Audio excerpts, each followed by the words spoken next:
Hello, everyone. Good morning, good afternoon, good evening, wherever you are. So today, me and Nathan Done are going to talk about very informative topic. Okay, primarily the subject around ESG, SDG. We are going to cover and make it very interesting. We'll talk you through the whole journey of ESG, its importance, its history, its various standards, tools, techniques which are used across industry. We will um, first Nathan will talk about the details. Then at the end will cover the data science applications in the ESG. So the agenda is we'll talk about ESG, the SDG goals, its competitive advantage, and then strategy, standard, frameworks, materiality assessment. We'll talk about various ESG metrics, and then ultimately the data science application in ESG, which will be covered by me. So let me introduce myself, and then I will request Nathan to introduce. So I'm an architect. I work across tool technology and domain. I'm an enterprise architect by profession and a data architect from heart. So serve to various customers across industry from various domains across globe as well. I'm author by passion. Have written few 5 books so far, primarily into modern cloud data platforms and various data management methodology. I own a couple of IPs as well in my name. So this is all about me. Hi, Nathan. Could you please introduce yourself? Okay, thank you, Ranjeet. Good morning, good afternoon, good evening to everyone. My name is Nathan Dunn. I'm an undergraduate at Michigan State University, and I'm majoring in data science. I'm an intern at SNA Technologies, and I'm passionate about sustainability, artificial intelligence, and data science. Some of my interests of mine are coding using Python, Java, and C++, and some hobbies of mine are basketball and tennis. I was the captain of my high school tennis team and was selected as the MVP. So what is ESG? ESG stands for Environmental, Social, and Governance, and these are standards used by socially conscious investors before investing. Previous to 1970, businesses were mostly focused on increasing their profits. But as time went on, businesses also recognized the importance of sustainability, of being sustainable and being socially responsible. So there's been guidance from intergovernmental organizations such as the UN Global Compact, the UN Guiding Principles on Business and Human Rights, and OECD guidelines for multinational enterprises. And there's also been government legislation. Governments have enacted legislation to address issues like modern slavery, forced labor and child labor, and waste management. And overall, businesses recognize the benefits of being environmentally friendly, socially responsible, and sustainable, both from an existential perspective and as a public relations issue. So many organizations provided guidance on ESG, but the UN Global Compact provided pushes the ESG initiatives the strongest. So this serves as a framework for businesses to align with ethical practices and to also contribute to broader societal goals on a global scale. This was launched in 2000 and is based on 10 principles derived from international documents covering human rights, labor, environment, and anti-corruption. And companies commit to integrating these principles into their strategies, operations, and culture. Over 12,000 companies from 160 countries voluntarily participate in this global compact. So these are the UN Sustainable Development Goals. This was adopted in September of 2015, and these goals aim to end various issues such as poverty, inequality, and justice, and overall just protecting the planet. These goals encompass a wide range of economic, social, environmental objectives. and they are designed to address various challenges covering areas such as poverty, inequality, and environmental sustainability. And these provide a roadmap for international cooperation and action. The United Nations recognizes that these businesses play a critical role in achieving the sustainable development goals and advancing the global development agenda. This highlights the importance of the private sector engagement and responsible business practices in contributing to sustainable development.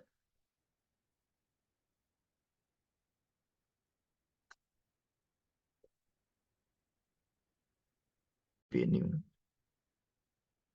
The UN released 17 Sustainable Development Goals, and these can be categorized into the environmental, social, and governance categories. In the environmental category, we have clean water and sanitation, affordable and clean energy, responsible consumption and production, life below water, life on land, and climate action. Under the social pillar, there's no poverty, zero hunger, good health and well-being, quality education, gender equality, decent work and economic growth, reduced inequalities, peace, justice, and strong institutions, and partnerships for the goals. And then under the governance category, there's industry, innovation, and infrastructure, sustainable cities and communities, and then as well as peace, justice, and strong institutions again, and partnerships for the goals.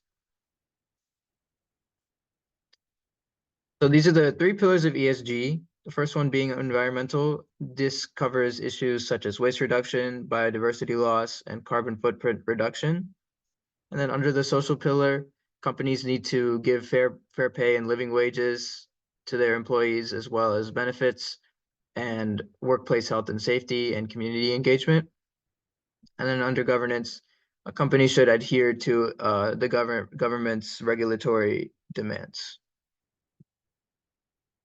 So the advantages that companies get over their competitors are shown through the investors and consumers that are attracted to these ESG principles. Companies can improve their ESG market. Companies can improve their market position and brand strength compared to competitors that don't adhere to the ESG principles. And the US SIF Foundation found that $8.4 trillion in assets were being managed by companies in the US using the ESG and sustainable investment approaches, and organizations using ESG can tap into that funding. There's also better financial performance. Companies can reduce their energy bills, operating costs, and other expenses, in addition to potentially driving higher sales by attracting customers that are ESG compliant. There's increased customer loyalty as well. Companies that adhere to the ESG principles can more easily attract and retain customers that are ESG aware. The Enterprise Strategy Group found that 70% of their respondents think that their company would pay more than a 5% price premium for products from IT vendors with strong ESG practices. And lastly, companies with well-managed ESG strategies adapt to changes in regulatory and legal requirements more easily than companies that are not ESG compliant.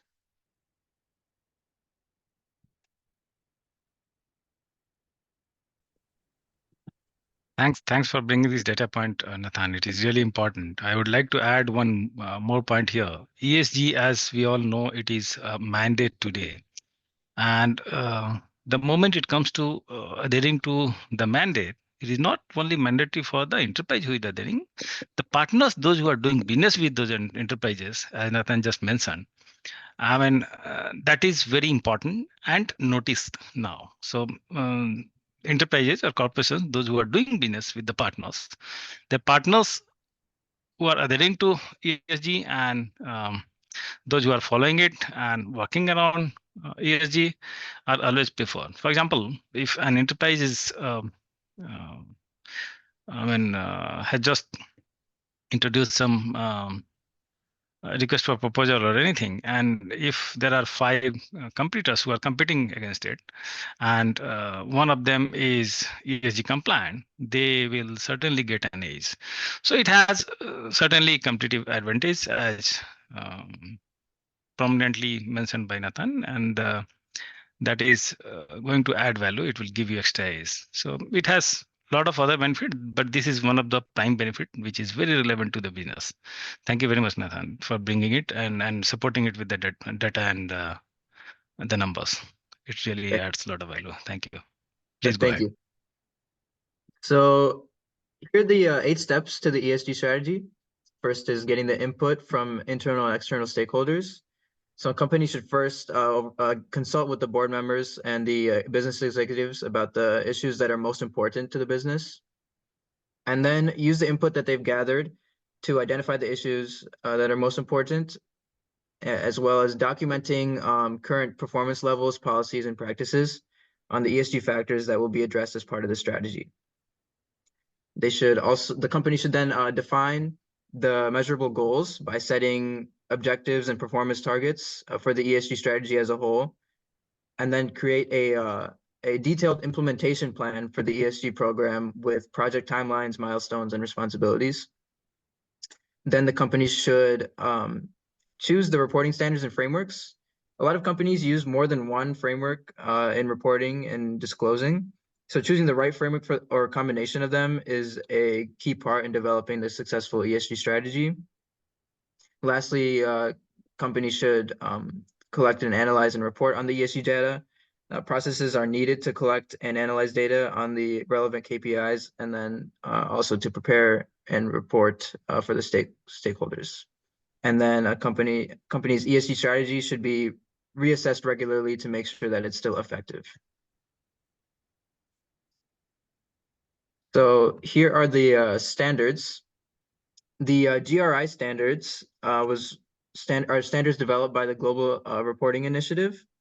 These are made to understand and report on their impacts on the economy, environment, and people in a comparable and credible way. This increases transparency on their contribution to sustainable development. And these standards are a modular framework that include a set of universal and sector-specific reporting standards. These standards are relevant to investors, government, policymakers, and other stakeholders. The next is the CDP, which is called the Carbon Disclosure Project. This was founded in 2000, and it generates a namesake environmental disclosure system that companies can use to report on their business risks and opportunities on issues related to climate change and deforestation through separate questionnaires on those topics. The nonprofit organization says that its framework is being used by 18,700 companies worldwide. Next is the Task Force on Climate-Related Financial Disclosures. This monitors the global financial system and recommends actions to strengthen it. This is set up to develop recommendations on the information that companies should publicly disclose about their financial risks related to climate change. And then previously, we talked about the United Nations Global Compact. This has an emphasis on aligning business strategies and operations with a set of 10 principles on human rights, labor practices, and environment and anti-corruption measures. And participating companies file an annual communication on progress report that details their adherence to these principles. And more than 47,000 reports have been submitted in total. Next is the Workforce Disclosure Initiative. This offers a platform for reporting data on workforce practices and management. 167 companies worldwide completed this survey, and this survey covers topics stemming from workplace health and safety, policies and practices to support employee well-being and treatment from both internal employees and supply chain workers. Next is the IFRS Sustainability Disclosure Standards.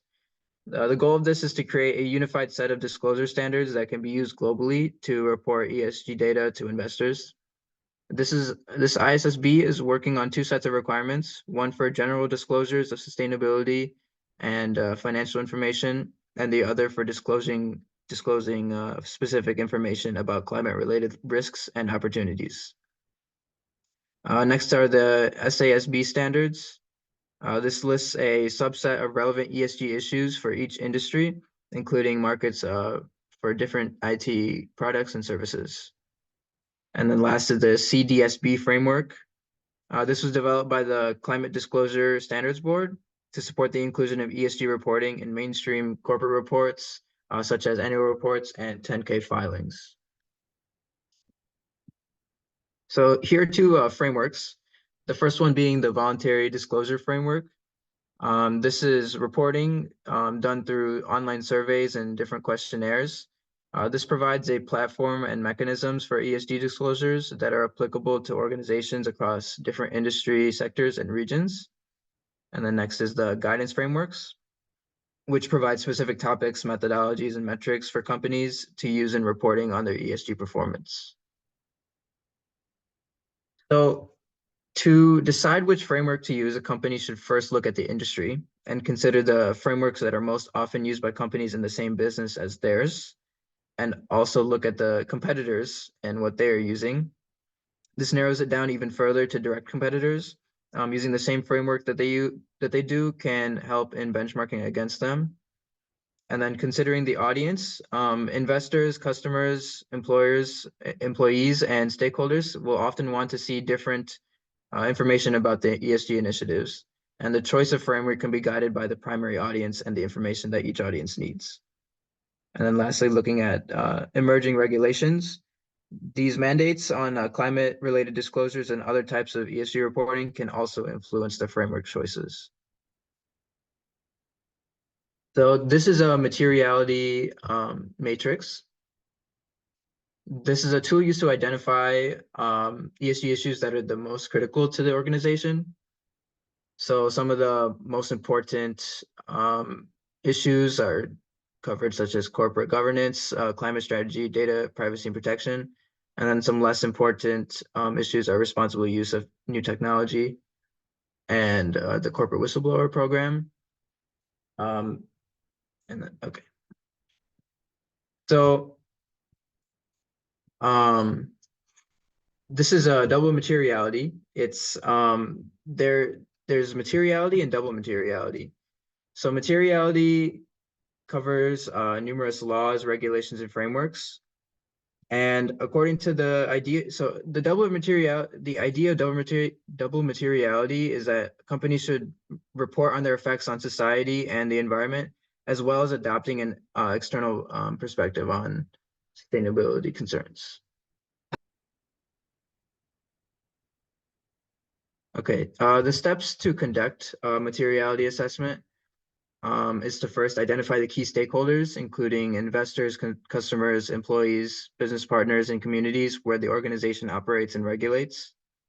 Through a stakeholder engagement process, the company should then document the ESG-related risks, opportunities, and objectives that are important to them, and then determine the ESG-related risks, opportunities, and objectives that the company believes could affect business operations, performance, and success now and in the future.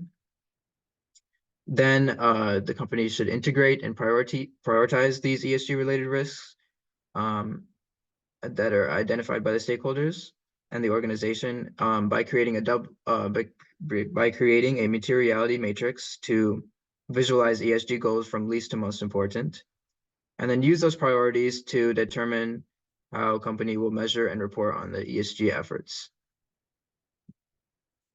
There are two types of metrics that a company can report on. First is quantitative, being numerical data. Some examples of this are greenhouse gas emissions, energy usage, and employee turnover rates. Next is qualitative, which is based on non-numerical data. This is harder to measure and compare. And some examples of this include a company's commitment to diversity, equity, and inclusion, which is known as DEI, and its labor practices and its impact on local communities. So these are some environmental metrics, the first being greenhouse gas emissions. This measures the amount of greenhouse gases, such as carbon dioxide, that a company emits into the atmosphere. And greenhouse gas emissions are a significant contributor to climate change, and companies that emit large amounts can face potential regulatory and reputational and financial risks. Next is the energy usage. The amount of energy a company uses to produce goods and services is another common ESG metric. Analyzing data on energy consumption can also highlight opportunities to increase energy efficiency. And then water usage. Companies should be able to accurately measure the amount of water used in its operations. And companies that use large amounts of water can face also reputational and financial risks if they don't take steps to reduce their usage levels. Next are social metrics. These are things such as labor practices. These ESG metrics can be used to evaluate how a company treats its employees. This can include things such as fair wages and safe working conditions, as well as non-discrimination policies. Next is diversity, equity, and inclusion. This answers questions such as how diverse is your workforce and how inclusive is the workplace. And then community engagement can include things such as philanthropy, volunteerism, and CSR programs. Okay. Governance metrics. These metrics measure how well a company is managed, as well as its internal controls and corporate policies. So there needs to be a board diversity.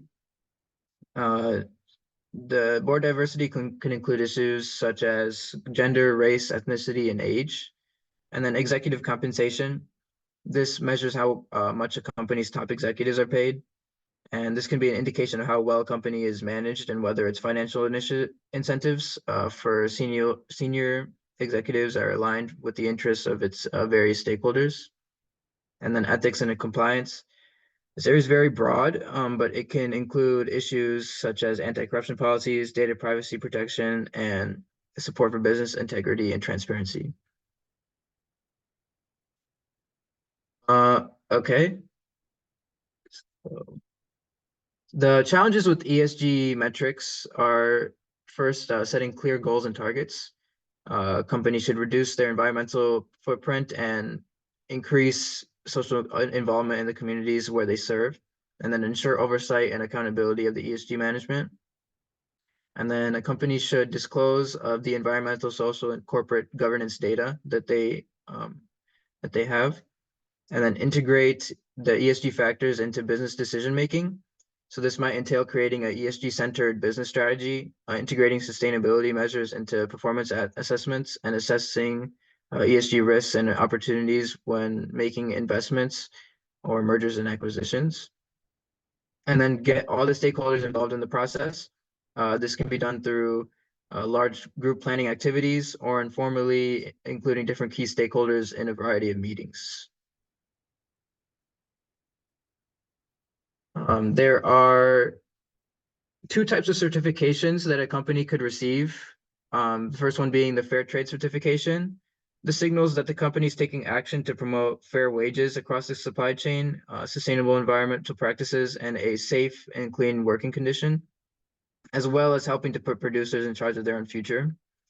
And then the ISO standard, by adhering to this standard, organizations can ensure that they're taking proactive measures to minimize their environmental footprint, and they're complying with relevant legal requirements and achieving their environmental objectives. And then lastly, internal or third-party audits, and then engagement with external stakeholders. Okay.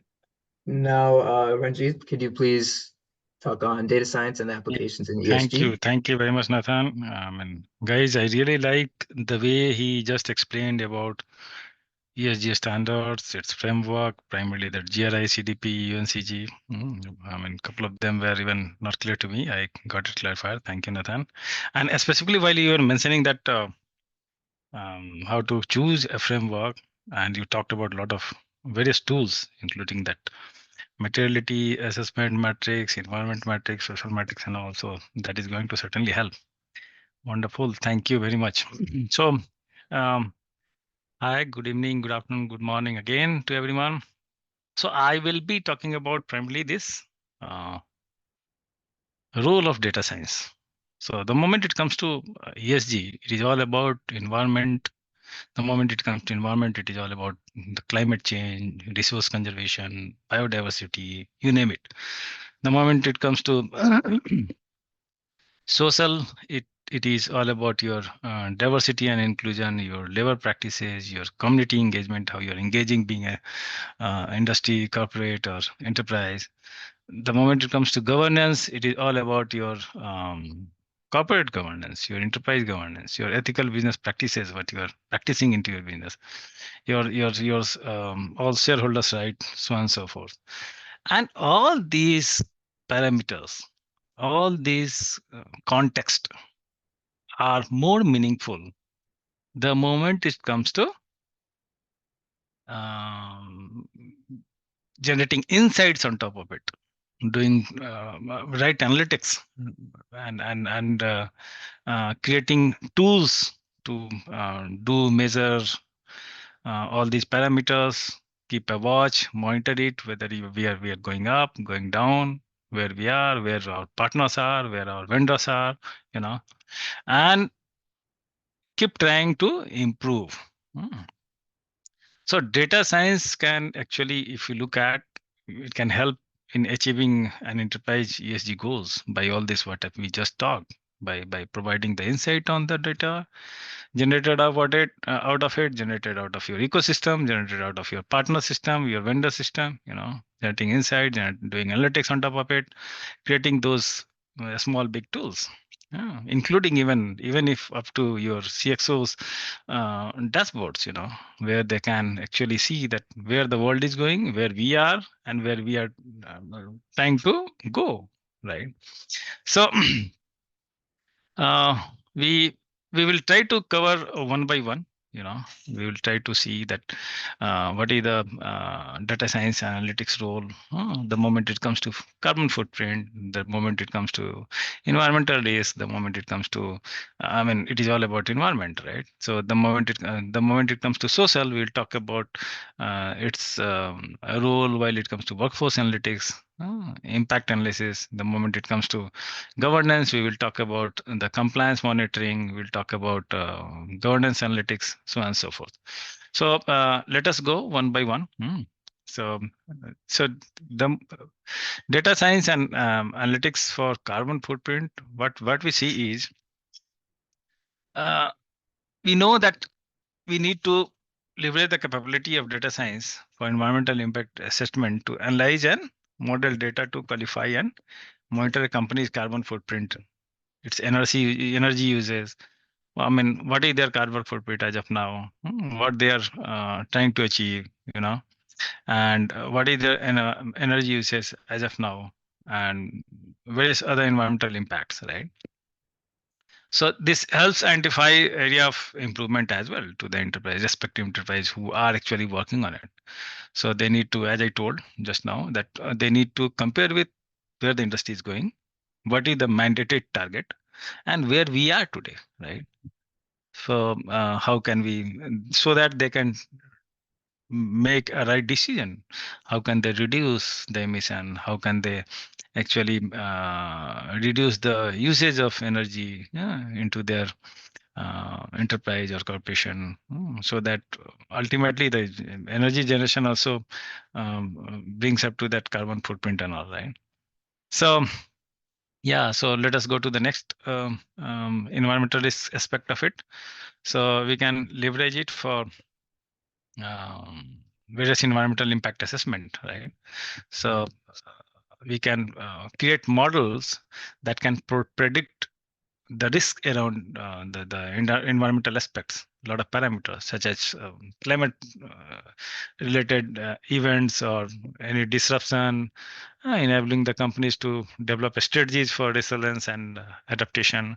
So I mean all around data. So what generally we do the moment it comes to ESG within your enterprise, as it is mandated, you go with the world. You need to work around how to sustain, right? How to make it sustainable, how to work around your environment, your social aspects of it. And Nadan, as he was talking about, he beautifully covered the social aspect. Without social aspect and the governance aspect, you can't, I mean, you can't actually achieve your environmental aspects. So you need to be socially responsible. You need to take care of those aspects, and then only that intent should be social oriented, and then that environmental aspects can be covered. So all such climate related events need to be handled through this data science analytics. So let us talk about the workforce. I'm slowly taking you from environmental aspects to the what you call social aspect. So the moment it comes to social aspect, we will certainly talk about very important one, workforce analytics. So social responsibility and diversity is one of the prime parameter or aspect of what you call social of ESG. Okay, the second letter of ESG. There we analyze the workforce data. We assess diversity. We assess the inclusion matrix. We identify potential biases, if any, around you in your organization, your partner organization, and track the progress in creating an inclusive workplace. So this is the moment you have the data, then only you come to know that what all kind of where we are the moment it comes to diversity and inclusion. So where we are fitting into that matrix. So there this data science is going to help you, right? So similarly in social aspect, we also can see look for that impact analysis on community, right? The next slide is on community. So could you please take me to the community slide? So this is all about community impact analysis. So here we talk about again, this is part of the social responsibilities and diversity. We analyze the social data that can help companies understand their impact, right, on local communities, measure the social contribution, and identify opportunity for community engagement and development. So we have talked about the social. Let us talk about how this guy is going to help for governance aspect. The moment it comes to governance, this fraud detection and compliance monitoring can be the key component where we can work towards that governance and ethical practices, including detecting the fraud activities and monitor the compliances around your business, enterprise or corporation.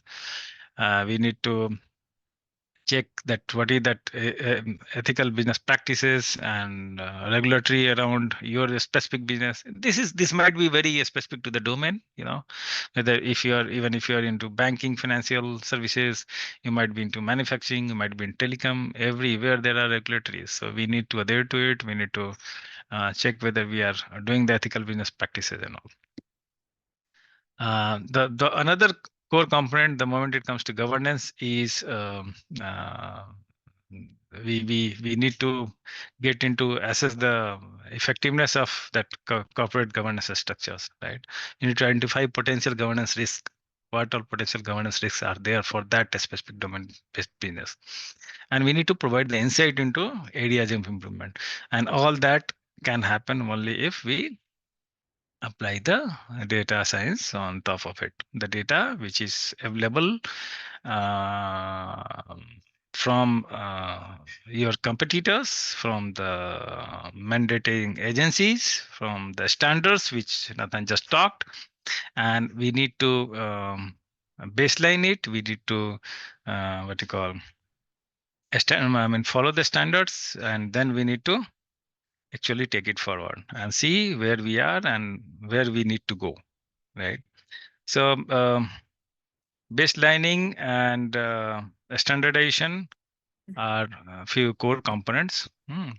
So other ways in which we can consume it and utilize the data science features are sustainable supply chain management, ESG reporting and matrices. The moment it comes to supply chain management, we need to talk about and analyze all the supply chains aspect of tracking the analyzing the data related to the sourcing of material, how the labor practices are done, how the environment is getting impacted due to all that. And then we need to get into the risk assessment. We need to assess and mitigate the risks associated with the suppliers, enabling companies to make informed decisions. So based on the data and analytical parameter we consume for and use this data science on top of it. So reporting matrices like data visualization for reporting and benchmarking. So as I told, I was telling that we will get the data from the industry. We have some standards, so we need to do the benchmarking, right? And comparative analysis. So we have just discussed it. So comparative analysis is the one of the core component in all the aspects, whether it is environmental, it is social, or it is governance aspect. So we need to accumulate the data, create the correlation, and benchmark it, and then decide that again the decision is recursive process. It is not one time. It is growing maybe quarter over quarter or year over quarter year. It depends upon the business you are into. So all comparative analysis using data and what you call benchmarked data which we get from the industry. Then we need to assess the performance against industry standard, your peer, your competitors. We need to identify all those area of improvement. So these are the core areas where data science, certainly without data science, applications, those things are going to be tricky. I'm not saying that you may not achieve it, but yes, data science is going to optimize it, bring the data to your fingertips. The CXO dashboard will help monitor it and mandate it, follow the top-down approach, because what I have noticed and observed and experienced is ESG mandates and implementations works well while it is top down. However, top down works in many cases, but this is one of the case which I noticed that works well. So, and that can happen only if you utilize and consume data science for the purpose well. So this is all about using data science for ESG. So I hope you enjoyed the session, and it will add value. Let us see if we got some questions around, and if you got the answer. Anyone has any question can put it in the chat box, and we will try to answer.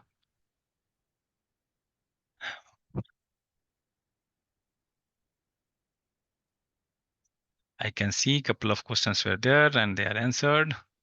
And Everyone will send a email regarding the course, and also recording will be posted. wonderful. Thank you very much, Nathan. Thanks for the clarification. I hope that helps. Okay. So let us wait for 2 minutes and see if you get any question from anyone. If not, then we can hang up. Okay, thank you.